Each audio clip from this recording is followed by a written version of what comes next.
Dirbtinis intelektas ne tik atims iš mūsų darbus, bet ir šventes. Paskutiniu metu internetuose sklando kontroversija dėl Coca-Colos paskutinės reklamos. Gal pamenat, bet jau daugelį metų Coca-Cola paleidžia savo kalėdų karavano reklamą su jau klasika tapusiais sunkvežimiais. Na, o šiais metais jie sugalvoja būti labai modernus. Jie savo reklamą padarė su Gen AI dirbtiniu intelektu. Koks to rezultatas? Krūva, šimtai, o gal net tūkstančiai pasipiktinusių žmonių.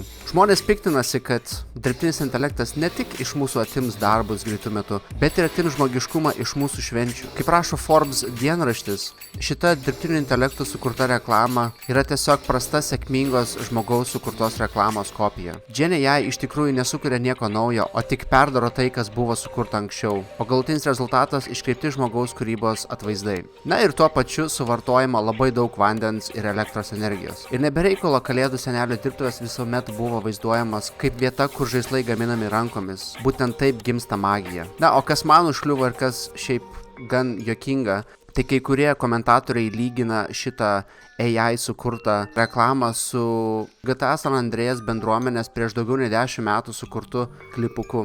Žmonės sako, kad tas klipukas, nors ir kokia būtų prasta jo kokybė, yra žymiai geresnis negu dabar dirbtinio intelekto sukurta reklama. Ir žinot, aš iš dalies sutinku su tuo, kad tą klipuką sukurtų bendruomenė reikėjo susiburti, reikėjo skirti savo laiką, energiją.